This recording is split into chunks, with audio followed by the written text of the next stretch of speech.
This is the first episode of Call Center Confessions, and it's titled The Phone Nazi. Now, the Phone Nazi was a nickname not given by me, but it was a overzealous manager who liked to write people up and find things wrong with representatives in call centers. Didn't even have to be on their team to get a write-up, get some kind of a verbal warning. But I was on the Phone Nazis team for about 2.5 years.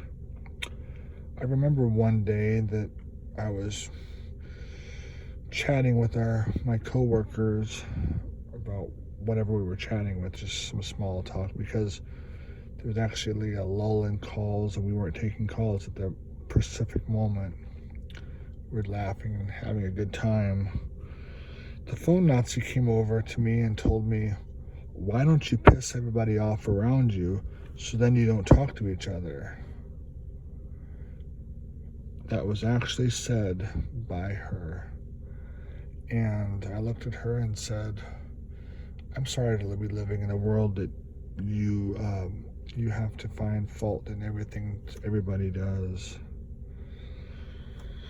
The other thing that was funny about the Phone Nazi is my father also worked in the same call center as me, and he got a promotion and moved over to my department because my department made more money. But I told him, this was after I had moved on to another team, I said, "Oh, you got this person as your manager, you better watch out."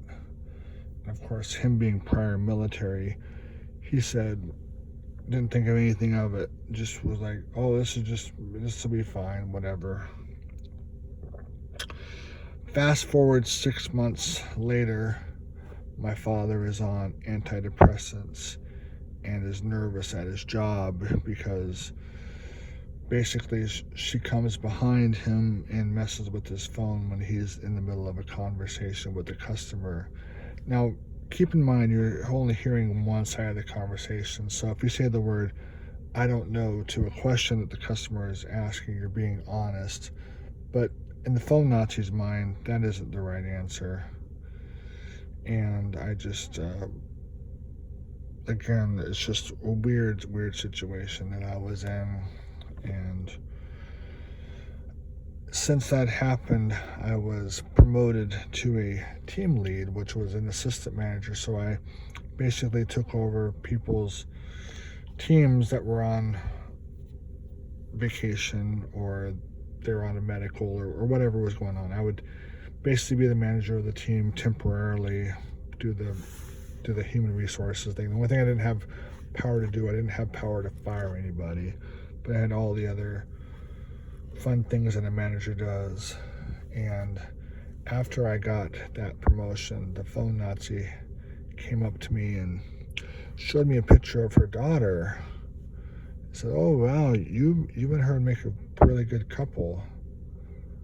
And I was thinking to myself, you're the last person I would want as a mother-in-law. I don't care how your daughter looks or how your daughter acts. There would be no way that would ever happen.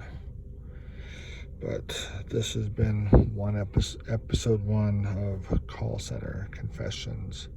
Thank you. Have a good day.